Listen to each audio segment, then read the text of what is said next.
Another day, another basketball stories na naman ang pagkikwentuhan natin. At ngayon nga, ang balitang may good news nga daw ngayon kay DeAndre Ayton. At ang balitang ginulat nga daw ng Golden State Warriors ang buong NBA. Nakaligtas nga ang Los Angeles Lakers sa muntikan pang pag-choke ng kanilang team ngayong araw laban sa Utah Jazz matapos nilang mapigilan ang ginagawang comeback nito sa huling mga segundo ng fourth quarter.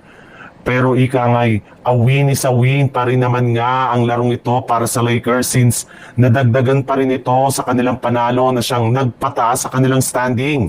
Bukod rin dyan, may ilang mga magagandang bagay rin naman nga ang nangyari ngayon sa kanilang team katulad na lang ng pag-step up dito ng kanilang big man na si Maxi Kleber na bagamat man nga nakapagtala lamang ng 2 points at 3 rebounds ay grabe rin naman nga ang naging impact nito sa kanilang laro lalo na pagdating sa depensa. Eto nga ang nagbigay ng momentum sa Lakers sa third quarter gamit ang mga ginagawa nitong defensive stops sa second half na ikinatuwa rin naman ni Luka Doncic at ni Coach JJ Redick, Austin Reeves na pare-parehong umamin sa kanilang interview na sa isa nga ito sa best player sa kanilang game ngayong araw laban sa Utah Jazz.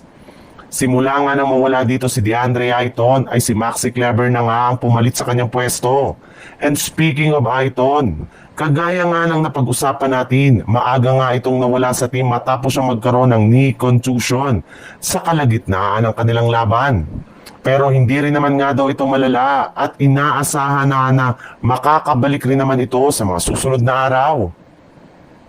Sa ibang balita naman, matapos nga na matalo ang Golden State Warriors sa kanilang last 3 game ay marami na nga ang kanilang mga fans ang nagalit at nagsabi na kailangan na nga daw ni Coach Steve Kerr at ng kanilang coaching staff na itigil na ang paggamit nila ng small ball rotation at lineup since hindi na rin naman ito gumagana sa kanilang mga laban.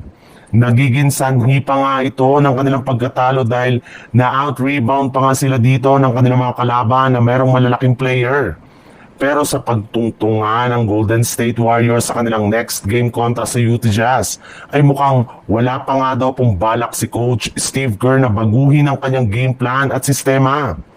Ayon nga sa naging payag nito sa kanyang interview, sinabi nga nito na wala nga daw silang sapat na babaguhin sa kung ano ang kanilang mga ginagawa ngayong estratehiya. Bagos, kailangan na lang naman nga daw ng kanilang player na maipasok ang kanilang mga ginagawang tira. Sa madaling salita, magpapatuloy pa rin nga ang paggamit ng Warriors ng small ball rotation sa kanilang mga susunod na laban na siguradong hindi katutuwa ngayon ang kanilang mga fans at maging ng mga analyst dahil posible nga na ito pa ang pagbagsak sa kanila sa standing ng Western Conference.